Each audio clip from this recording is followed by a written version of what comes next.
contagios que nos alejaron de los centros hospitalarios se pusieron, la verdad que muy en auge. Y les cuento un dato, solo en Estados Unidos las consultas virtuales pasaron de 0,8% antes de la pandemia a 30% en la actualidad. La industria de la telemedicina y de las consultas en línea tuvo un crecimiento de 35% en todo el mundo y el volumen de desarrollos de nuevas aplicaciones como la que vamos a ver hoy vinculadas a salud explotó en todo el mundo, empezando por el epicentro que, como ustedes saben, está en California, en Silicon Valley. También las compañías de seguros, y este es un punto muy importante, comenzaron a cubrir estas consultas virtuales porque les permitían cuidar a sus clientes, que no descuidaran su salud y no estuvieran expuestos también al COVID-19. APAC ha sido, como ustedes saben, pionera, de hecho, en la atención de personas con COVID de manera virtual desde que comenzó la pandemia. Se han logrado que muchos pacientes cursaran su enfermedad en sus hogares, evitando tener que llegar a una internación de emergencia. En total, según los datos que me dio Guadalupe Maldonado, la directora general, se atendieron a 800 pacientes. Todos estos pacientes no pasaron por el sistema de salud y lograron ser atendidos vía WhatsApp, vía teléfono, con 4 o 5 consultas y reportes diarios. Esta enorme ventana de servicio que abrió APAC y que sigue con tratamientos post-COVID permite aprovechar algo que muy pocas instituciones tienen, que es 50 años de conocimiento para atender una enfermedad que hasta hace poco, o menos de un año, era prácticamente desconocida y no la teníamos en el radar. Hoy tendremos, además de la presentación de la app después de COVID, un panel de expertos de lujo que respaldan este desarrollo tan inédito de APAC y con quienes hablaremos también de los efectos que deja el virus SARS-CoV-2 en los pacientes y, por qué no, la importancia de la telemedicina en el caso de las enfermedades virales de alto contagio. Nos acompañarán los doctores Eric Folk, Francisco Moreno Sánchez y Rafael Valdés Vázquez. Ahora, antes que nada, quisiera comenzar dándole la palabra a Enrique Telles, que es el presidente del patronato de APAC. Bárbara, muchísimas gracias. Buenos días a todos y a todas quienes nos acompañan esta mañana.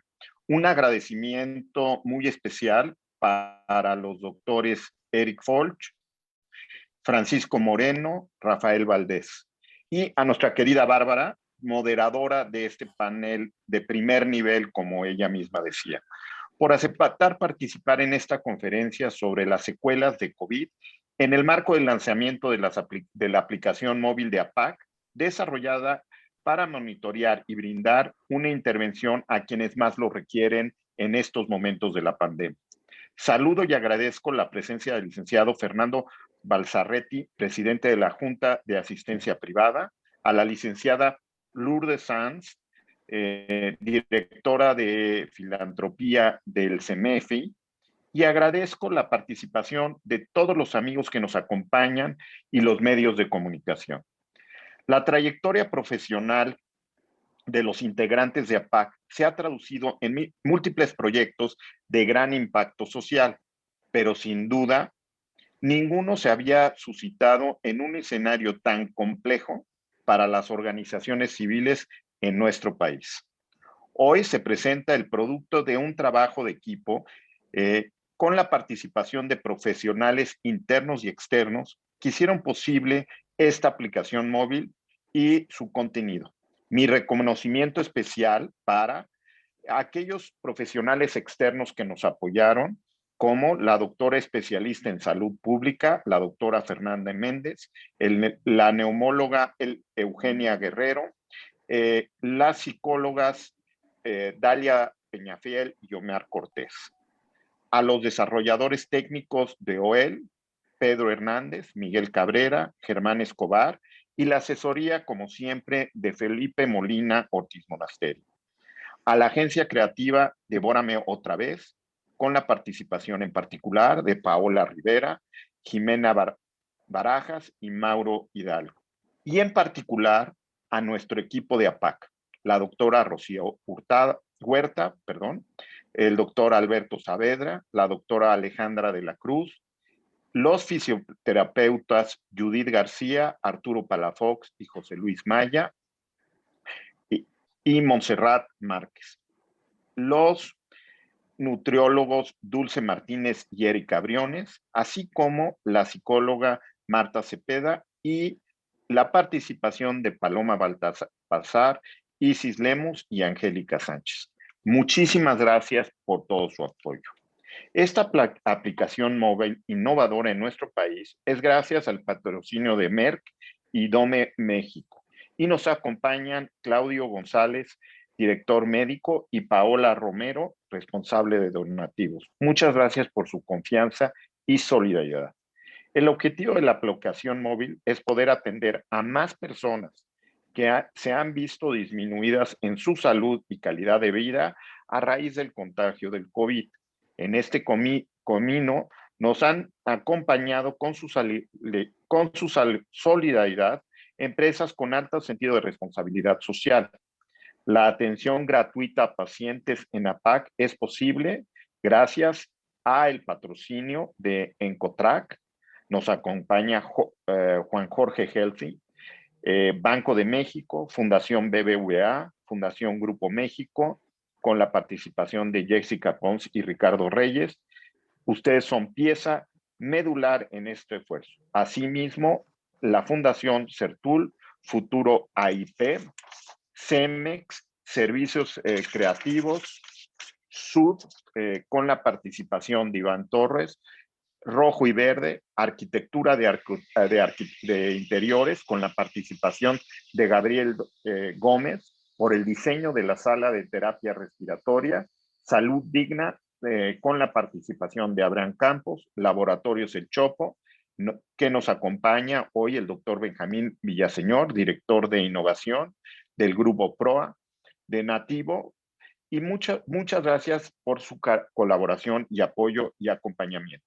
Mi agradecimiento profundo también a todos los donantes mensuales de APAC que confían en nosotros. Son los ciudadanos que mes a mes nos apoyan. Gracias a todos ustedes.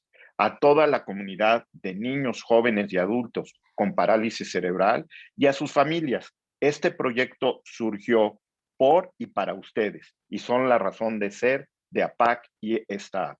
Gracias a todos por hacer posible que APAC sea hoy una institución de vanguardia a la altura de las mejores prácticas internacionales. Gracias a todos los participantes. Bárbara, te regreso la palabra. Muchísimas gracias, Enrique. Y ahora me gustaría darle la palabra ni más ni menos que la directora general de APAC, Guadalupe Maldonado, y al director de Rehabilitación y Servicios Médicos, a Héctor Bolaños, que nos cuenten sobre esta innovación, esta aplicación que está lanzando APAC hoy y que está ya en todas las plataformas de descarga para que bien emocionados vayan y se la den de baja. Muchas gracias, Bárbara. Buenos días a todas y a todos los que nos acompañan. Quiero decirles que esta aplicación móvil es parte del ADN de la institución, es decir, ofrecer una intervención con calidad y calidez para quien más lo necesita. Es el resultado de la colaboración de muchos profesionales que ya Enrique nos comentó y también de muchas instituciones que nos apoyan. Y hoy, como hace 50 años, ponemos nuestra experiencia institucional y nuestro compromiso social al alcance de quienes más se han visto afectados por esta pandemia. A continuación, vamos a ver el video de la aplicación móvil después de COVID.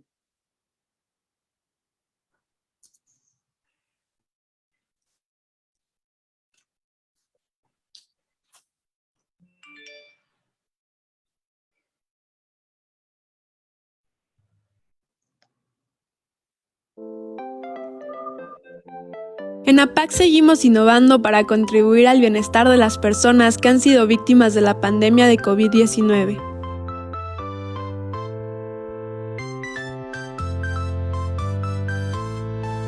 La aplicación Después de COVID busca brindar un servicio integral y especializado para las y los pacientes con secuelas post-COVID-19.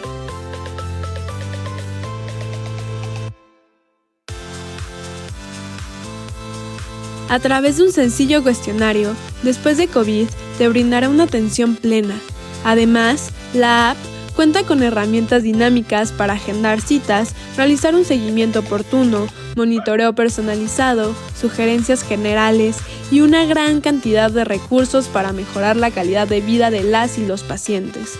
APAC refrenda su compromiso con la sociedad y se suma a los esfuerzos para salir adelante de esta crisis sanitaria, porque creemos plenamente que unidos y unidas somos más fuertes.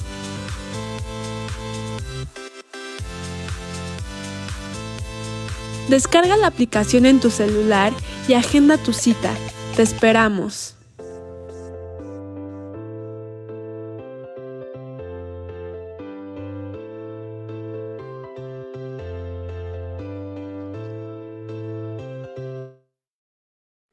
Esta aplicación forma parte de un proyecto que Héctor nos va a comentar de él. Muy bien, pues es un proyecto que iniciamos en el mes de mayo, que es un proyecto de atención integral médica, nutricia, de fisioterapia y psicológica para pacientes con secuelas de COVID-19, que aquí pues justamente con el doctor Rafael, pues en ese entonces estábamos ya como hablando de esta intervención post-COVID, y que bueno, pues se desarrolla al inicio de la contingencia de salud pues como respuesta a la necesidad de la comunidad de APAC, que desafortunadamente, como ustedes bien saben, pues se encuentra catalogada como un grupo de riesgo. Este proyecto consistió en acompañar y dar atención a través de un proceso pues, de valoración inicial por parte del área médica que define la primera ruta de atención y posteriormente son derivados a las áreas de fisioterapia, de psicología y de nutrición para establecer el plan de trabajo integral, así como la modalidad de atención. Como ustedes saben que puede ser virtual o presencial dependiendo las características y las necesidades. Posterior a las sesiones establecidas en un primer momento por cada uno de los profesionales, pues se hará una evaluación médica para dar el egreso del servicio o bien, si es necesario o si todavía continúa los síntomas o cualquier otra necesidad, continuamos con el tratamiento. Es importante mencionar que el procesamiento de la información de la aplicación móvil está soportada en el Sistema de Administración e Información SAID, que nos permite agilizar, actualizar y sistematizar la información de cada usuario.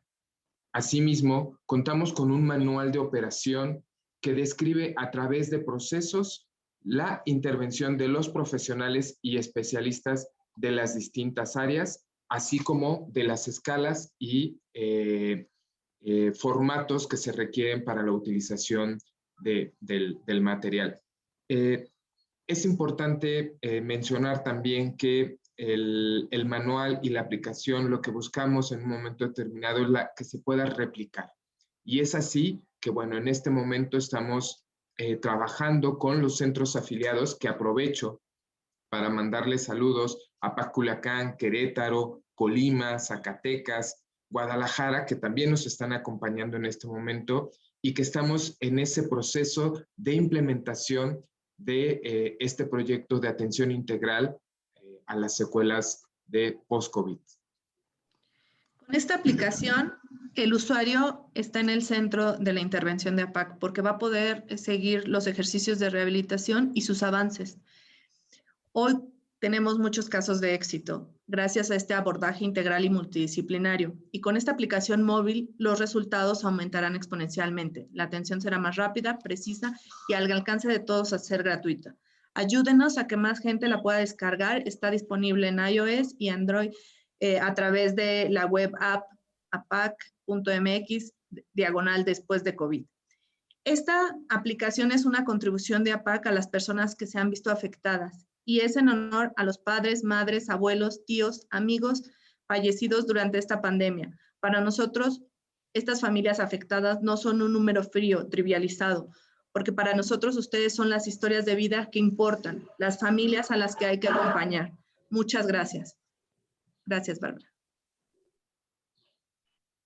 Muchísimas gracias, Guadalupe, Héctor. Y sin duda este producto no solamente es importante para el mercado mexicano, qué bueno que ya esté en otros destinos, sino que creo que es súper escalable a otros países y vuelve a poner a PAC a la vanguardia de la atención de detección temprana de condiciones y de enfermedades. Les recuerdo que su anterior aplicación lanzada que se llama Atenciones Prevención es una brújula que permite paso a paso, de una manera muy sencilla, detectar problemas de desarrollo infantil. Es un tema no menor, es un tema que no había sido realizado en México y que ya tiene 10.000 descargas y ha recibido premios internacionales como el Viva Eshmishendi, creo que no lo dije bien, pero bueno, no importa, y el reconocimiento al mérito terapéutico del World CP Day, ese sí lo dije bien.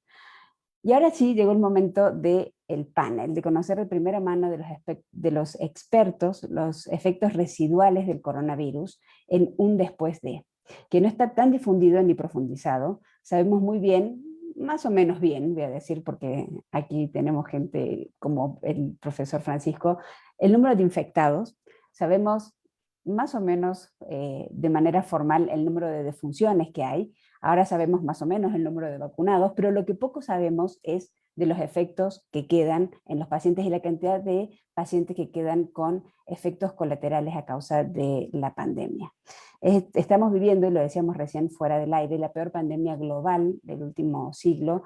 Por eso creo que es un lujo incluso contar con este panel, con los mejores profesionales mexicanos dentro y fuera del país, que conocen mejor que nadie este virus y el manejo durante y después de la pandemia o de haber pasado la enfermedad de los pacientes.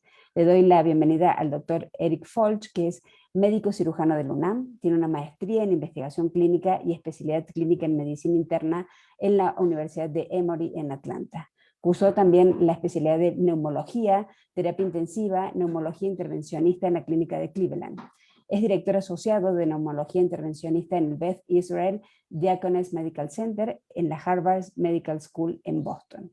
Y como si fuera poco, también forma parte del comité editorial del Journal of Bronchology and Interventional Pulmonology y revisor de múltiples publicaciones en las áreas de broncoscopía, neumología intervencionista y cáncer de pulmón. También tenemos el honor de contar con el doctor Francisco Moreno Sánchez, que es un profesional que se ha vuelto muy presente y muy relevante en la pandemia, sobre todo porque ha sido muy claro en redes sociales sobre este virus. Es médico cirujano de la Universidad La Salle, con especialidad en medicina interna por la UNAM. Trabaja en estas especialidades en el Centro Médico ABC y subespecialidad en infectología por la Universidad de Texas en el Hospital General Universitario de San Antonio. El doctor Moreno ha publicado más de 75 artículos, ha colaborado en 12 libros, ha dictado más de 200 conferencias en congresos dentro y fuera del país. Ha recibido más de muchísimos galardones, entre ellos el de los 50 mejores médicos de México, acreedor del Top Doctor Awards en el 2019 y en el 2020. Y completa este panel el doctor Rafael Valdés Vázquez, médico cirujano con especialidad en medicina interna y subespecialidad en infectología del UNAM. Fue subdirector de epidemiología e infectología en el Hospital General Dr. Manuel G. González. Es investigador del Instituto Nacional de Enfermedades Respiratorias y en el Instituto Nacional de Ciencias Médicas y Nutrición Salvador Subirán.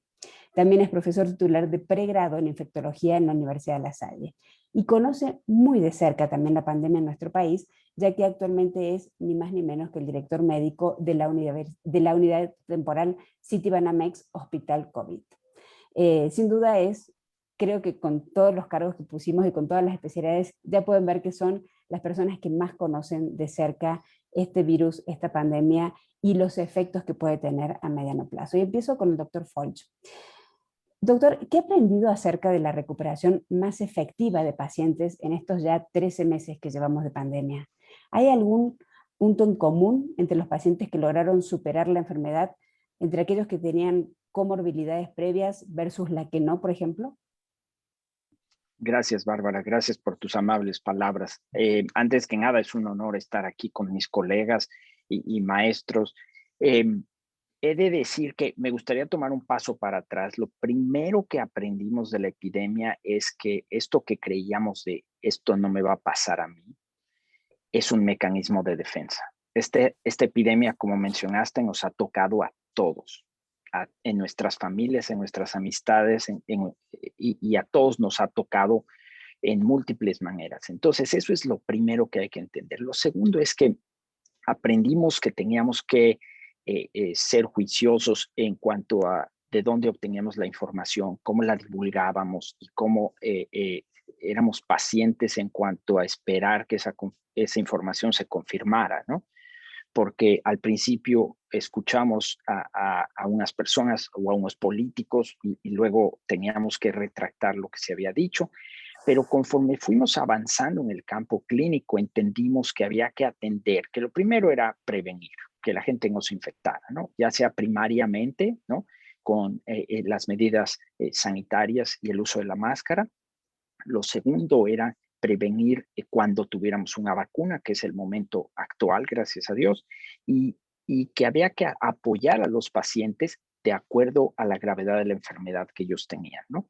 Y eso nos permitió asignar qué pacientes entraban al hospital, qué pacientes manejábamos en casa. Y todo esto es importante porque eso se reflejó, ese manejo se reflejó en qué condiciones iban a salir después de estar infectados. Y por eso era importante que nos comunicáramos todos los clínicos y los trabajadores de salud, para que estos pacientes al salir de los hospitales o al salir de su enfermedad en casa tuvieran el apoyo necesario. Y aquí es donde entra la aplicación que nos permite continuar el contacto, no solo con los pacientes, sino con los especialistas en salud. ¿Qué más aprendimos?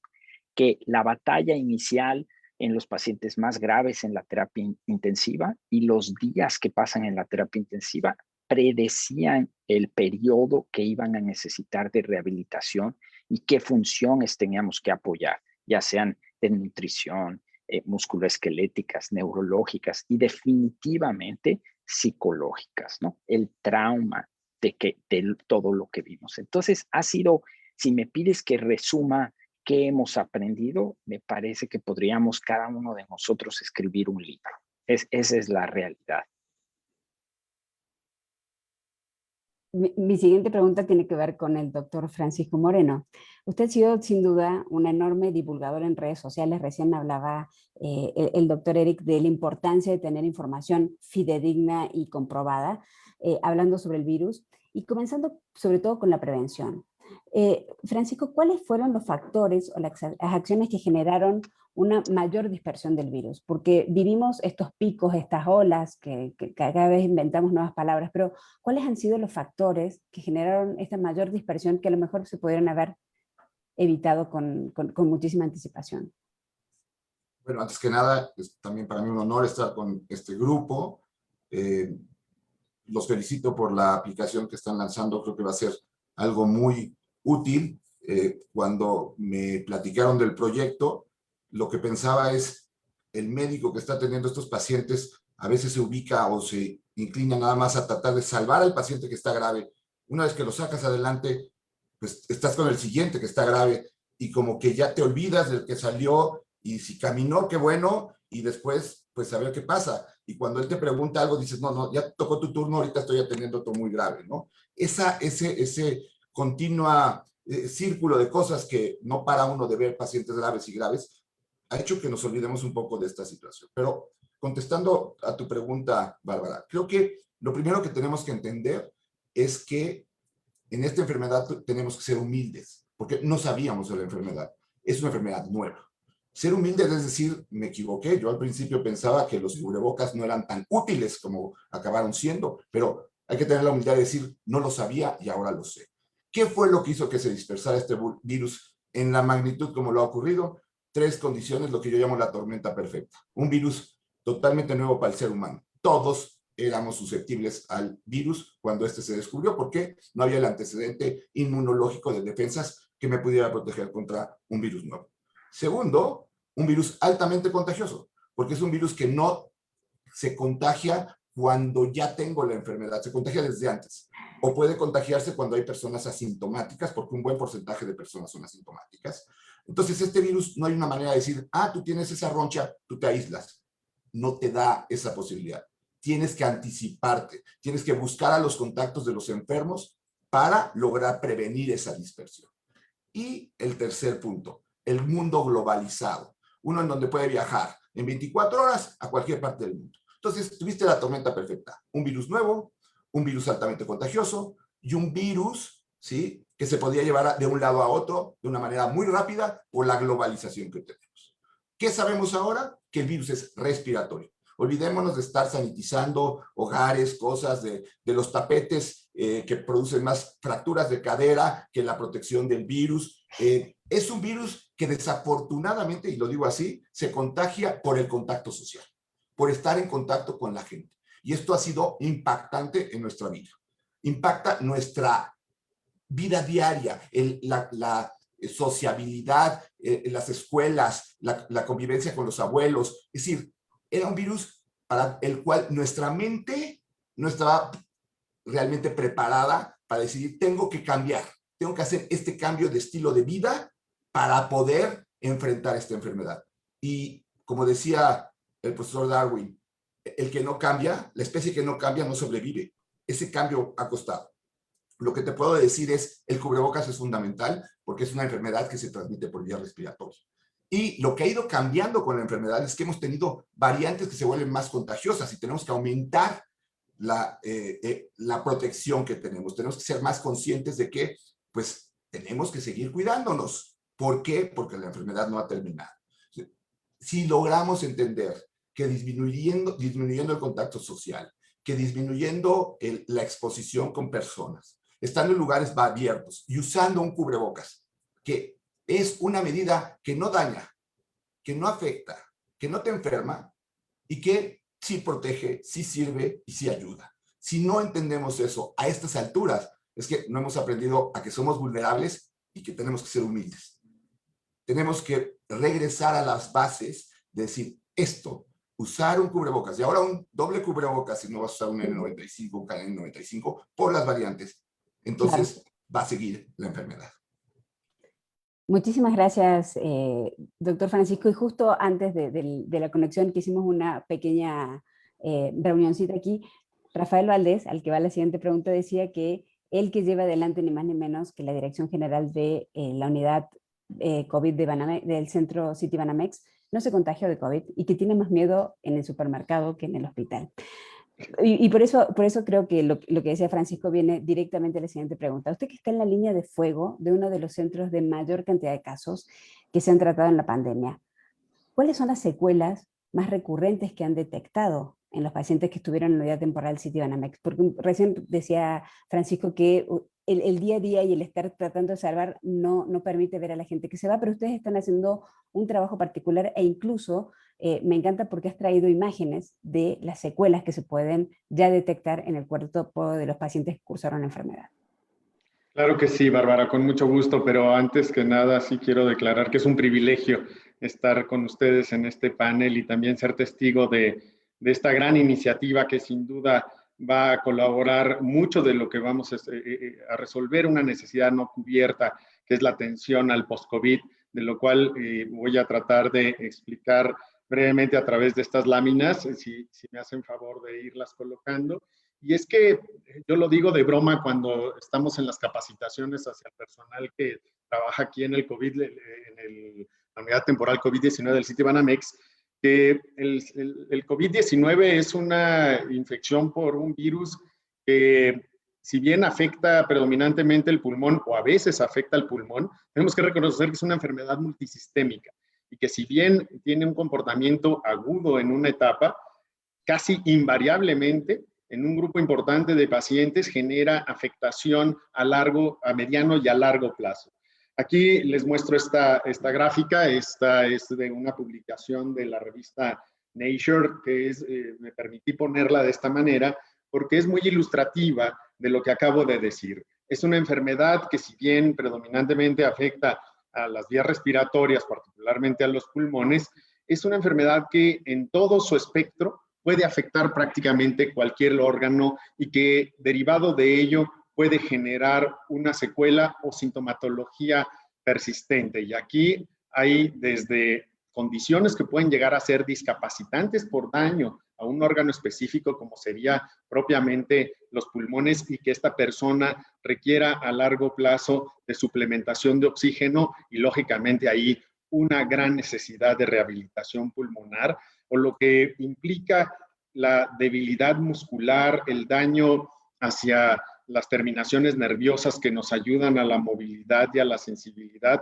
porque el paciente estuvo grave en la terapia intensiva y que ahí también hay necesidades muy importantes para lograr su recuperación. No olvidar que esta es una enfermedad que afecta el sistema cardiocirculatorio generando trombos o inclusive también afectación directamente al corazón, que también ahí mismo va a requerir de atención y seguimiento.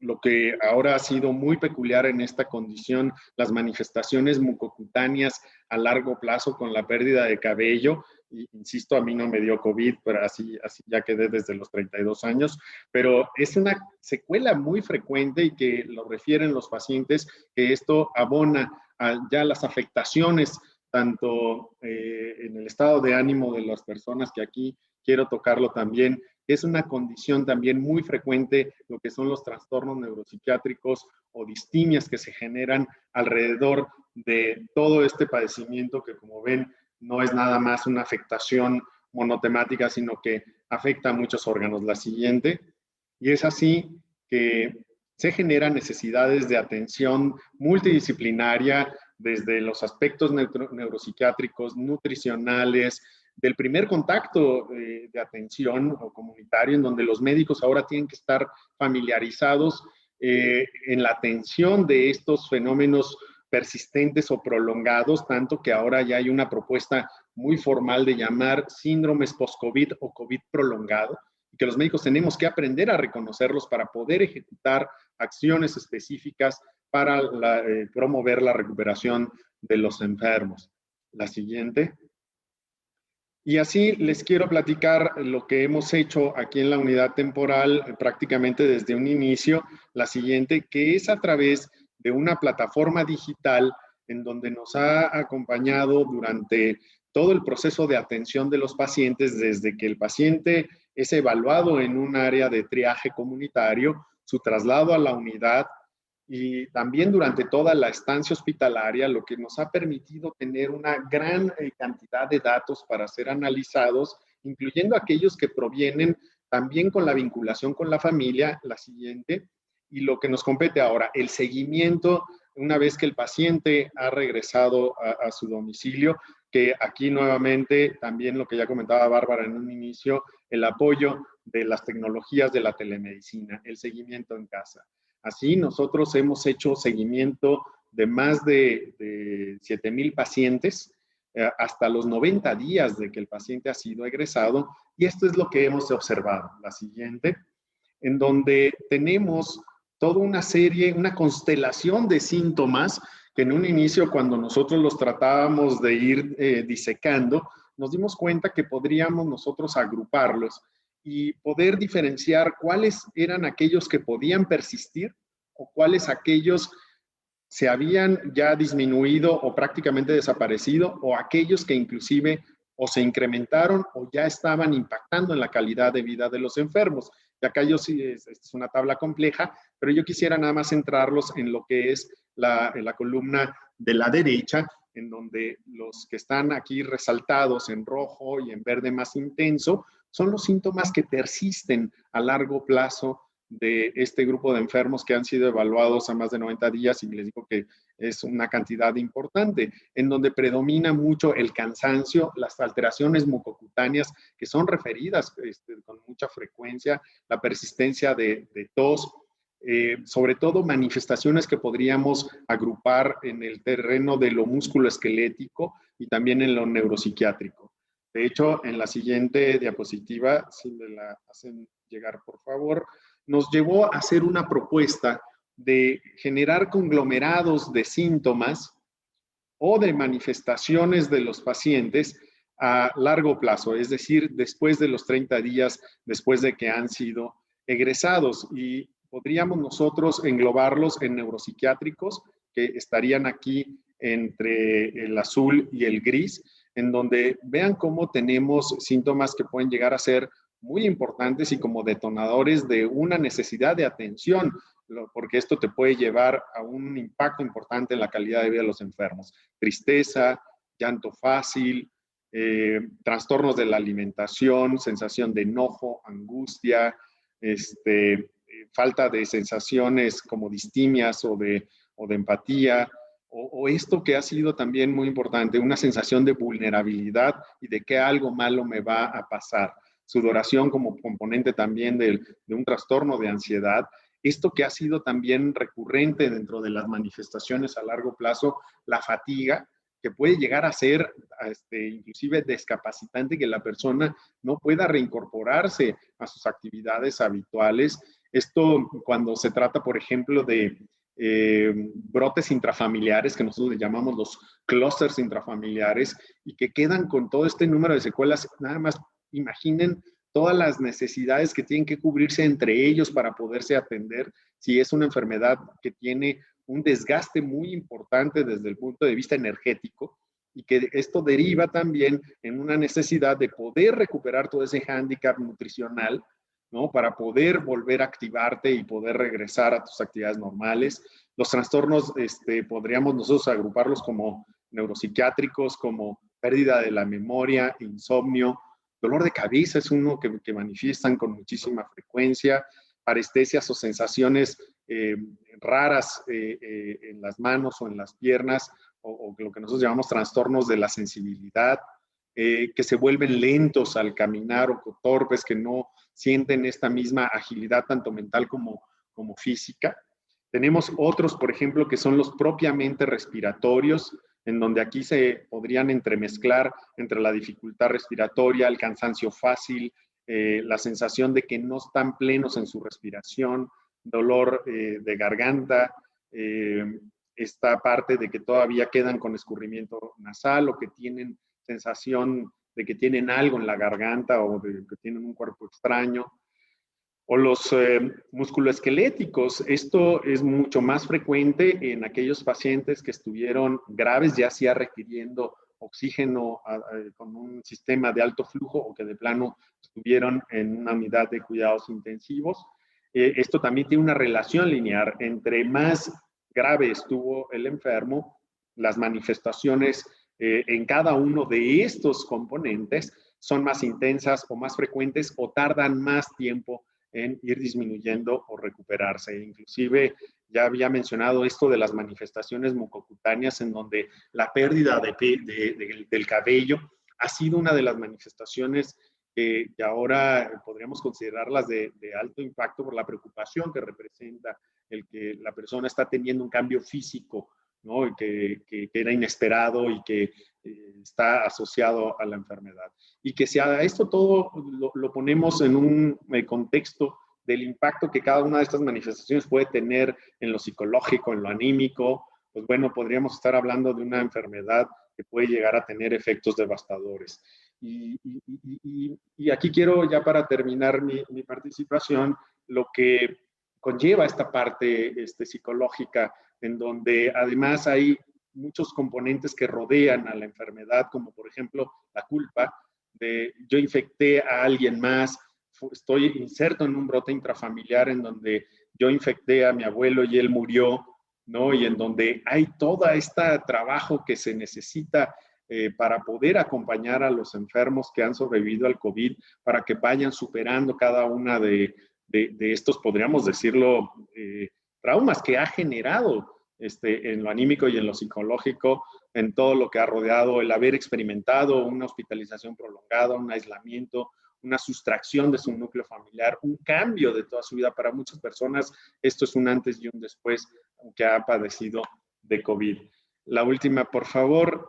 De tal manera que podemos decir que COVID, si bien tiene un componente de enfermedad aguda, ahora sabemos que no es una enfermedad aguda, que muchos quedan con síntomas que prevalecen durante mucho tiempo, requiere de un abordaje multidisciplinario para poder dar atención de calidad a los pacientes. Y ahora yo agregaría, dentro de todas las intervenciones que se hacen en las diferentes especialidades, con ayuda de la telemedicina y a través de las aplicaciones y la era digital, también pueden contribuir a ello.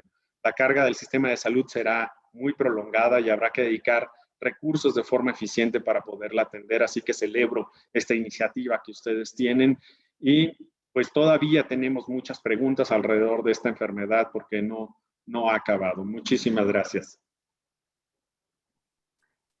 Impresionante, la verdad que poder verlo en una sola fotografía o en una sola imagen es tan brutal como impactante y te agradezco muchísimo, Rafael. Y me preocupa también el hecho de que así como hay muchos temas que no sabemos a ciencia cierta, como la cantidad de infectados, la cantidad de defunciones, la cantidad de vacunados, tampoco tenemos claro la cantidad de personas con secuelas que hay actualmente en México. Y creo que tampoco hay políticas públicas ni presupuesto pensando que vamos a tener que a lo mejor ampliar la atención en los institutos nacionales de respiración, psiquiátricos y de otras de las secuelas que deja esta enfermedad. Vuelvo ahora a Estados Unidos, al doctor Folch. ¿Cuáles son, doctor, los cuidados que debe mantener un paciente que ya superó el COVID, teniendo en cuenta todos estos datos que vimos en las láminas del doctor Valdés?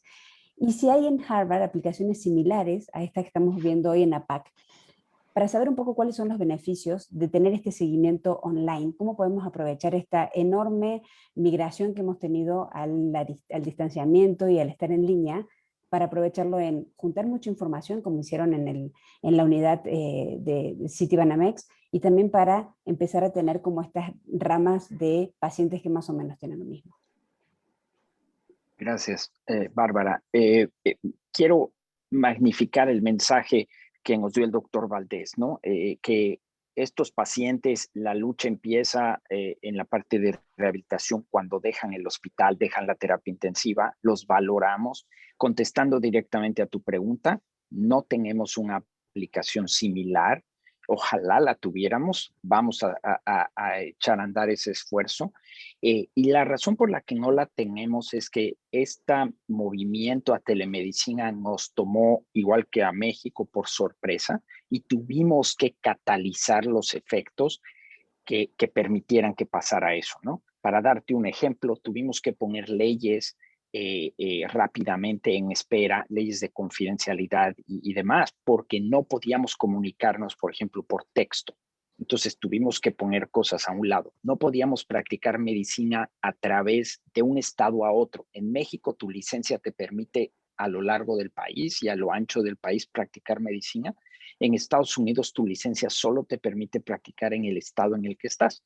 Entonces rápidamente se pusieron leyes que nos permitían hacer telemedicina a otros estados. Esas leyes están expirando actualmente y ahora tenemos que nuevamente aplicar para licencia en múltiples estados para poder proveer cuidado en línea, ¿no?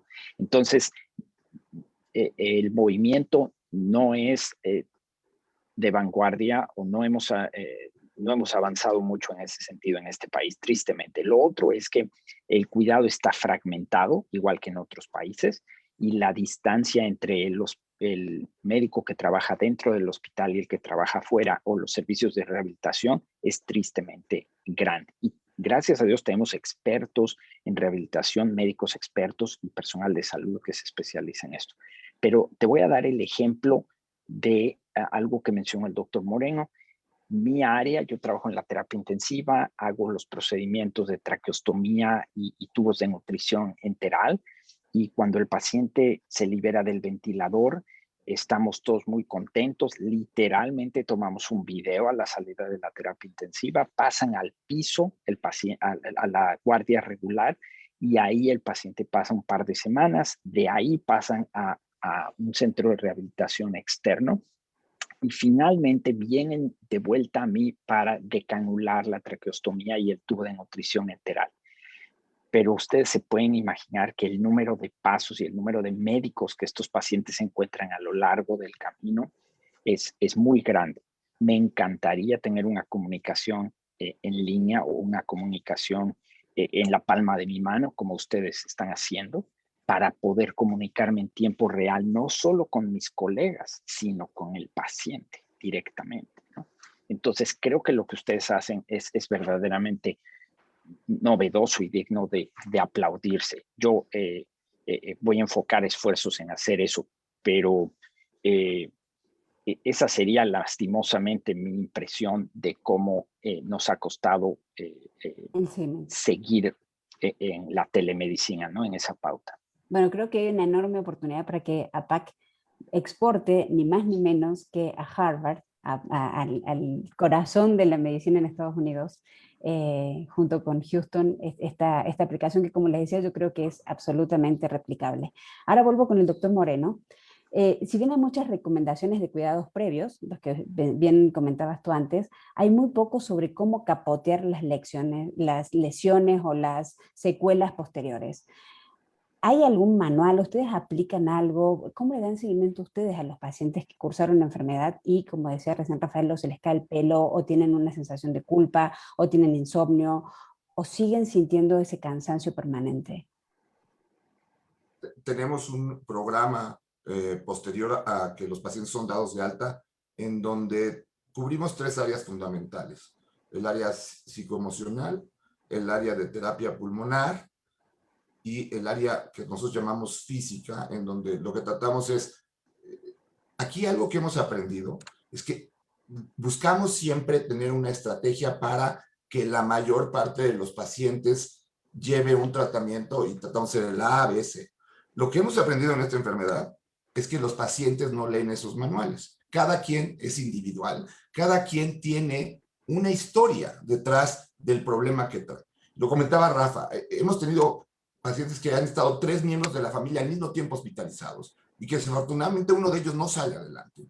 Y el manejo del paciente que tiene esa pérdida va a ser totalmente diferente probablemente al otro, aunque haya estado intubado por más días. Es decir, no hay una guía de trabajo específico. Por eso estas aplicaciones son fundamentales, porque esto te puede ir dando la impresión de lo que está ocurriendo con el paciente particular.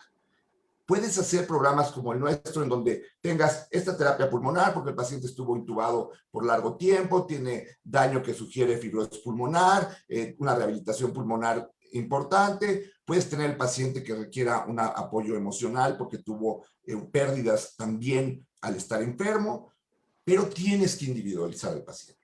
Y eso es muy difícil lograrlo cuando la carga de trabajo es enorme, porque desafortunadamente tienes el que se acaba de infectar, que te está hablando porque está infectado y quieres saber cómo lo vas a seguir, el que está grave en el hospital, el que estás dando de alta, y en tu cabeza haces un triage.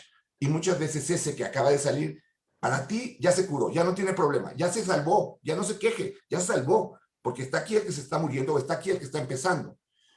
Eso tenemos que aprender a individualizarlo y entender lo que decía Rafa. Es un panorama enorme de manifestaciones. Desde el que está simplemente cansado, pero la fatiga no le impide realizar sus actividades diarias y su calidad de vida está siendo muy afectada, porque a veces sucede como médicos que lo que estamos tratando es aumentar la cantidad de vida y nos olvidamos de la calidad de vida. Es correcto. Creo que este tipo de cosas es lo que nos debe de ayudar a ser médicos. Ser médico es escuchar, entender y solucionar. No es tener una receta, tuviste esto, estuviste tantos días intubado, necesitas esto. No, tienes que individualizar. Y creo que este tipo de aplicaciones pueden ayudar mucho a que lo hagas de forma más eficiente. Marche también la exportación para Texas, o sea, se va para San Antonio, se va para el ABC, se va para Harvard. Yo creo que el equipo de APAC ha sido realmente de vanguardia. Y esta es una pregunta para el panel, para los médicos que quedaron en el panel.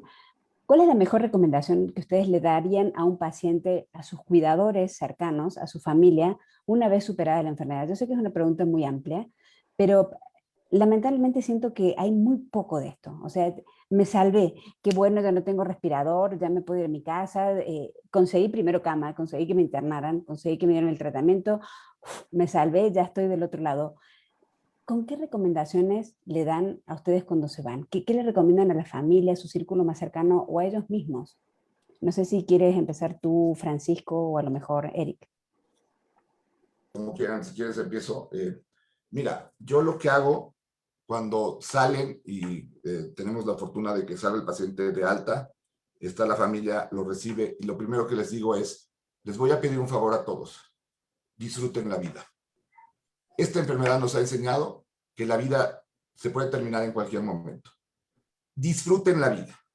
Ahora, vamos a hacer o vamos a tratar todos de hacer que puedas disfrutar de la mejor forma la vida. Pero que en tu mente quede como primer mensaje, disfruta la vida. Porque si no tenemos ese aliciente de que salimos de esta cuestión traumática de la enfermedad de la soledad, porque no hay otra, es la enfermedad en donde lo vives solo, aislado en tu casa, solo en el hospital, no ves a tu familiar, todo es solo. Es muy fuerte entender eso. Si no entiendes que después de esto tienes que disfrutar la vida, entonces va a ser muy difícil lidiar con cualquier secuela. Ese es mi primer mensaje. Dejo a los demás, pero creo que hay que hacer que la gente lo entienda. Sí, si me permiten, para hilar el mensaje que ha dado Paco, es muy parecido y lo que nosotros hacemos, y yo en particular, yo siempre les digo, esto también verlo como un área de oportunidad, una oportunidad que tienes ahora para modificar tu estilo de vida, y esto lo hacemos particularmente en aquellas personas que tienen comorbilidades, diabetes, obesidad, hipertensión, y cuando hacemos este seguimiento de los enfermos a mediano y a largo plazo, es siempre insistirles que acudan a sus instituciones de salud precisamente para modificar todas estas conductas que llevaron a tener un descontrol de la diabetes, a tener un sobrepeso o a tener malos hábitos alimenticios, y que todo esto en conjunto con toda la parte de recuperación, tanto intrafamiliar como individual, puedan llevar a una mejora en el estado de salud de los enfermos.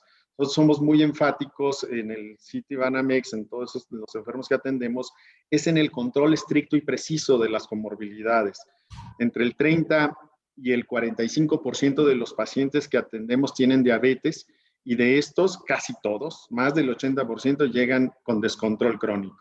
Y esto habla de que precisamente abona mucho a la complicación, a las complicaciones, a las secuelas, y qué bueno que esto, insistirles que lo vean como una oportunidad de vida, invirtiéndole a cambiar hábitos que eventualmente les va a redituar en bienestar y también a evitar complicaciones de su propia enfermedad.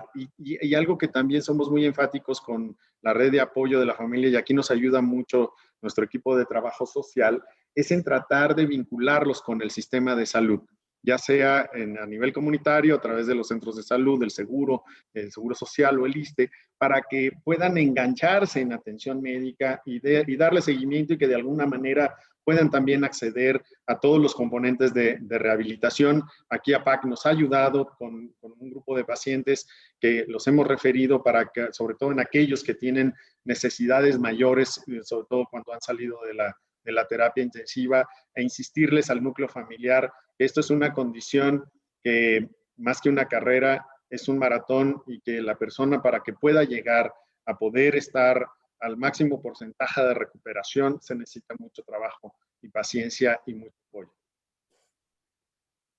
Bueno, en el caso de Eric, antes de que empieces tengo que pedirte disculpas porque te puse a trabajar en un hospital donde no estás. Ya no está en el Beth Israel, pero es médico en el Massachusetts General Hospital, que sigue estando en Boston, pero te cambio de hospital rápidamente. Gracias, Bárbara. Lo que yo iba a decir es muy similar y complementar a lo que acaba de decir Rafa, que es una carrera como un maratón. Y hay días buenos y hay días malos. Y si ya sobrevivieron la terapia, la hospitalización, es importante que entiendan que es una curva. Y hay días malos, las cosas se ponen mal rápidamente en la terapia y en el hospital y tardan en mejorar. Entonces, cuando sientan que necesitan un amigo, un familiar, que se apoyen en su comunidad, porque va a haber días en los que quieren tirar la toalla, en los que ya no quieren ser el cuidador del paciente en casa. Cuando esto se convierte en algo crónico, es cuando hay que pedir ayuda. Cuando es una carrera de velocidad rápida, cuando es una enfermedad corta, todos hacemos un esfuerzo extra. Pero hay que entender que los pacientes que han estado graves o incluso no tan graves, que tienen secuelas, esto es de resistencia, esto es de persistencia, de descansar, de tratar de dormir bien, de distraer la mente, cosas sencillas, las cosas sencillas como nutrirnos bien, comer literalmente frutas, verduras, ver el sol, cosas simples complementan la vida y hacen que estos días que son malitos no se vean tan mal. Mañana va a ser mejor, pero si no mañana, pasado mañana va a ser mejor.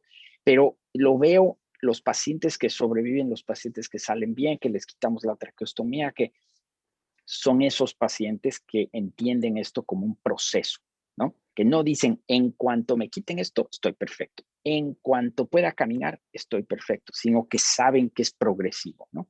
Entonces es un ataque a la razón, pero es hay que entender que es una enfermedad que se convierte en crónica y que hay que tener paciencia, mucha paciencia. Me impacta porque la mayoría de las respuestas son prácticamente de un brutal sentido común, de cosas sencillas, y a veces las cosas sencillas son las menos sencillas. Las cosas simples no son simples porque tenemos esta costumbre de complicar todo lo que se nos pone enfrente. Y me encantó que los tres, desde tres lugares muy distintos, desde tres posturas muy diferentes, pública, privada, dentro, fuera del país, confluyeron en el mismo lugar, en la sencillez, en la cercanía, en disfrutar las cosas simples, en aprovechar estas segundas oportunidades. Y creo que esto también abona muy de cerca a esta enorme oportunidad que nos tiene APAC con esta aplicación, que también es una manera de estar cerca, esto que decía recién Eric, de apoyarse en alguien. A lo mejor es apoyarse en la aplicación y ver qué puedo hacer hoy, porque a lo mejor en esta aplicación está la respuesta para lo cual hoy me siento tan raro.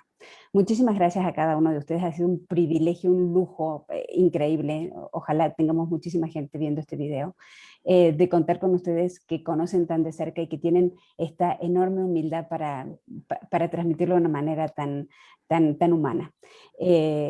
Invito ahora a la doctora Rocío Huerta, que es la coordinadora de servicios de salud en APAC, a responder las preguntas que seguramente han llegado por parte de los colegas de la prensa. Comienza ahora las preguntas por parte de los colegas periodistas. Gracias, un gusto estar con ustedes. Gracias por la presentación. Ya me toca hablar. Pues adelante con las preguntas. Solo quisiera hacer la remembranza de esto que han expresado los médicos. Creo que de este lado de la barrera, cuando vemos a los pacientes con toda esta parte de la sintomatología posterior a COVID, entendemos que la sencillez, la calidez y la empatía con nuestros pacientes es lo que hace la diferencia en la atención como médicos, de cualquier área, de cualquier especialidad. Todos estamos aprendiendo de este proceso día a día, pero puedo decir, yo pensé que la telemedicina iba a alejar a los médicos de los pacientes, pero nos ha dado a veces una fina oportunidad de volver a conectar con ellos, de poder escuchar su sentir y de dejarlos expresar el dolor, la pérdida y la alegría de estar vivos y de poder continuar con su vida a pesar de todo esto que se ha pasado. Me he encontrado con muchos casos donde esa oportunidad de tener el confort de estar en casa y sentirse seguros les ha permitido expresar muchas de las cosas que tal vez en un entorno de un consultorio tradicional no se les permitía. Entonces, agradezco la oportunidad de estar aquí y pues comenzamos con las preguntas.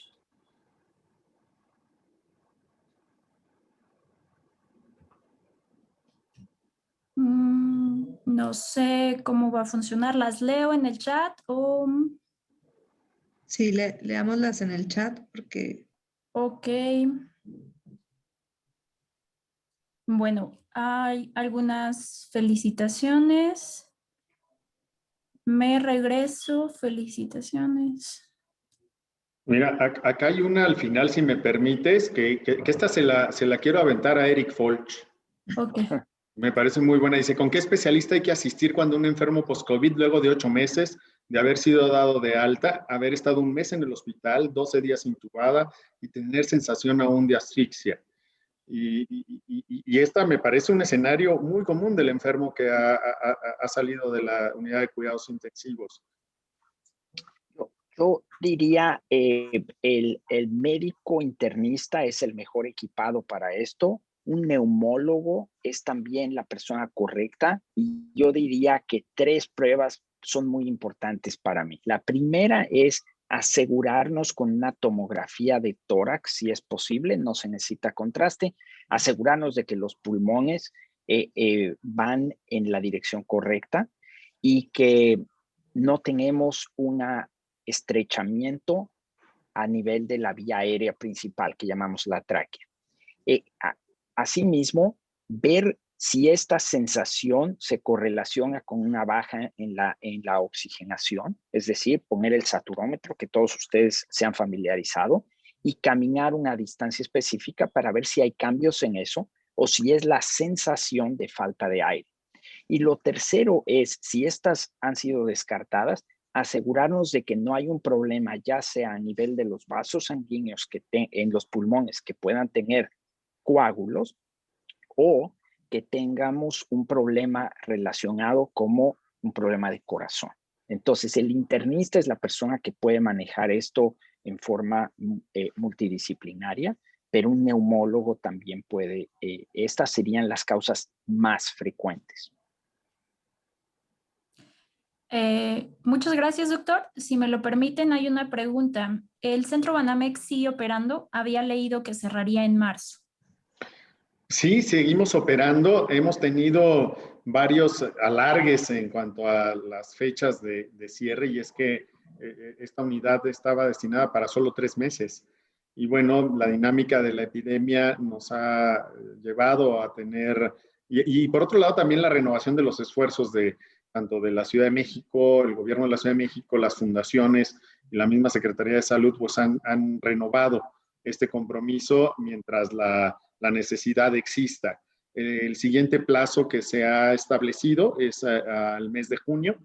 Sin embargo, estará sujeto, como les digo, a cómo esté la necesidad de la ocupación hospitalaria. Muchas gracias, doctor. La dejo abierta, no sé si alguien quiere responderla o tomo la palabra. Mi esposo salió del hospital 31 de diciembre en marzo. Comenzó a tener sordera, arrastra las palabras, le está costando comprender las palabras. Ahorita venimos llegando de una resonancia. ¿Esto es por causa del COVID? Sí, pudiera ser por causa del COVID, podría haber sido una secuela. Hay personas que hacen problemas de trombosis en algunas áreas de la vascularidad cerebral. Entonces necesita una buena evaluación, así como comentó el doctor Folch, el caso anterior en donde había que hacer una evaluación cardiopulmonar. Aquí hay que hacer una evaluación neurológica muy profunda para saber si no existe algún daño orgánico producido por los diferentes factores de coagulación que se alteran. El problema con la enfermedad por COVID es que hace muchos trastornos de coagulación por la severa inflamación que se genera. La coagulación es parte de la inflamación. Entonces, esto hay que evaluarlo y es importante hacerlo porque muchas de las secuelas de tipo trombótico, de tipo isquémico, que es falta de circulación en el cerebro, tienen que atenderse en una forma oportuna, porque si se dejan, el daño neurológico que puede ser mucho más prolongado o incluso irreversible. Vale la pena que sea evaluada esa persona por un neurólogo. Gracias, doctor. Bueno, ahora con respecto, hay una pregunta con respecto a la aplicación. ¿Cuánto tiempo estará disponible la aplicación o el apoyo de APAC hacia los afectados por COVID? Por ahora realmente no tenemos un tiempo definido. Esto estará al servicio de la población hasta que se requiera. Acorde a nuestros tiempos de atención, pues está totalmente abierto al público, a quien lo requiera, y no tenemos una fecha de plazo para que estos recursos estén disponibles. Entonces, por ahora es algo estable y es parte de nuestra institución. Hay otra.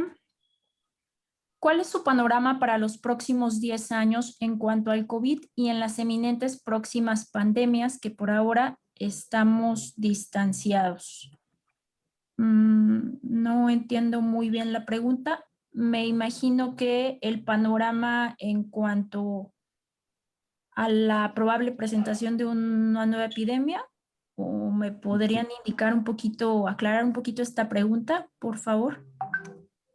Pues mira, si estás de acuerdo, podríamos comentar acerca de lo que son las pandemias y cuántas pandemias hemos tenido en los últimos 20 años. No hemos tenido una, hemos tenido por lo menos 20 pandemias. No olvidar que, por ejemplo, Zika, chikungunya, dengue, es decir, son enfermedades que tienen un comportamiento pandémico o potencialmente pandémico. No olvidemos que por ahí ébola en algunos países de África también, es decir, las pandemias o las epidemias están latentes todo el tiempo. ¿Qué es lo que pueda esperarse en los siguientes 10 años? Que tengamos más epidemias y que algunas de ellas tengan potencial pandémico. y que algunas de ellas sí realmente se transformen en pandemias y algunas de ellas puedan llegar a ser tan devastadoras como las que tenemos ahora. Y esto es una de las enseñanzas que nuevamente nos deja una pandemia, es decir, tenemos que estar preparados y preparados para epidemias que pueden ser fiebres hemorrágicas, que pueden ser respiratorias o que pueden ser de manifestaciones neurológicas, brotes de encefalitis, etcétera. Es decir, tenemos que estar preparados y esto es otra de las alertas que nos han generado para que todos los sistemas de salud y los gobiernos inviertan en estar preparados y que a nivel de la comunidad ahora sepamos que en la medida en la cual seamos más amigables entre nosotros mismos, que seamos amigables con el planeta, que seamos amigables con nuestro entorno, es como podemos estar evitando también la generación de potenciales epidemias como estas transgresiones en la interfase humano-animal o humano-ambientes o ecosistemas. Entre más distorsiones ocasionemos a ello, más probabilidad tendremos de tener estas epidemias devastadoras. Bueno, muchísimas gracias. Si la me verdad permites agregar, Rocío, nada más, algo es seguro, lo que dice el doctor Valdés, vamos a tener más. Y si vemos hacia atrás a SARS-1, y si vemos, por ejemplo, países como Vietnam, ellos aprendieron a usar la mascarilla. Ellos no la usaban, la aprendieron a usar y vencieron SARS-1. Y el primer país en vencer o en controlar la transmisión de SARS-2 fue Vietnam, porque rápidamente se pusieron la máscara y entendieron el mensaje. Entonces, tenemos que, creo que cambiar nuestra memoria, acordarnos de lo que estamos sufriendo para aprender y acordarnos para los siguientes eventos que no debemos tener una cultura de excepción. A mí no me va a pasar, a México no le va a pasar. Esto nos va a proteger, aquello nos va a proteger, la latitud, la longitud, el mar, el clima, el gen azteca. No, nada, nos va a proteger la comunidad, nos va a proteger estar juntos, los doctores, ¿me entiendes? Y lo que aprendimos de esta. Eso es lo que nos va a proteger. La siguiente vez, ser mejores y más rápidos con las vacunas, ser mejores y más rápidos con el lavado de manos, con la mascarilla, con aislarnos, etc. Eso es el mensaje para los siguientes 10 años. Y yo quiero con esto cerrar el panel de preguntas porque se ha hecho como muy particular y muy de caso por caso, pero Rafael, antes de que empezara este panel, recordó un capítulo, un pasaje del libro La peste de Albert Camus que tiene que ver con esto y me encantaría con esta frase de Eric que le digas como a modo de cierre de este panel. Sí, Albert Camus en el libro La peste decía que algo que se le puede ganar al juego de la peste es el conocimiento y el recuerdo. Y tiene que ver exactamente con lo que dijo Eric. Muchísimas gracias, doctora Rocío Huerta. Muchas gracias a la prensa por su interés y a los panelistas. Y ahora invito a tomar la palabra de cierre de este evento a Gabriela Molina, que es la secretaria del patronato de APAC. Muchísimas gracias. Esta app ayudará sin duda a muchas personas. Entonces, Gabriela, adelante con tu mensaje. Bueno, yo creo que hay que hacer especial hincapié en darle las gracias a todos los participantes. Gracias por apoyarnos a poder seguir sirviendo.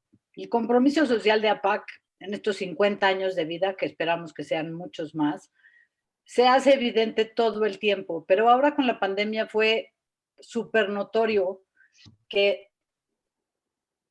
como la sociedad civil, la sociedad se fía de APAC porque es transparente, pues a la hora que solicitamos despensas para las personas, nos pedíamos todos los apoyos que no eran tantos, sobre todo en los primeros 3 meses, que yo siento que nos ha faltado decirlo, es que todas las personas que han padecido COVID quedan muy angustiadas y tener a quién recurrir para preguntar, para comentar, para sentir un poco de cercanía y calor humano hasta con otras personas que lo hayan padecido, lo hace pues más llevadero. Como siempre, APAC a la vanguardia, tratando de explotar lo que sabe y lo que es para ponerlo al servicio de los demás.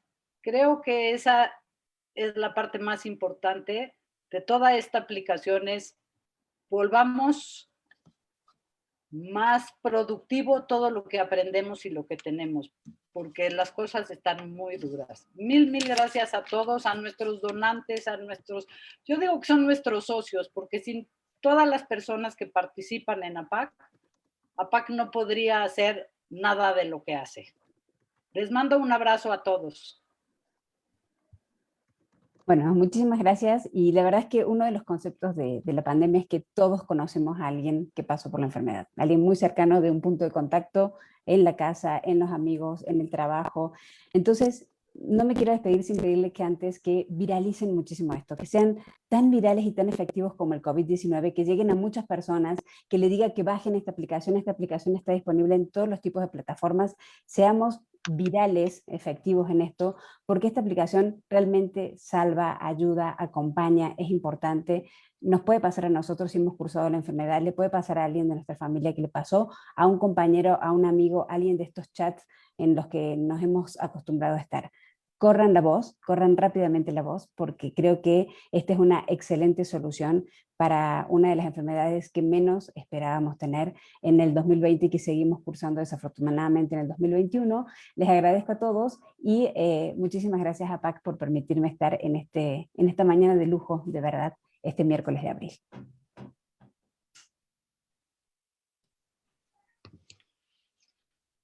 Gracias. Gracias a todos. Muchísimas gracias. Muchas gracias. Qué gusto verlos a todos. Un abrazo. Rafa, Gracias a todos. Nos tienes que compartir tu presentación, que está maravillosa. Claro que sí. Hasta luego. Gracias.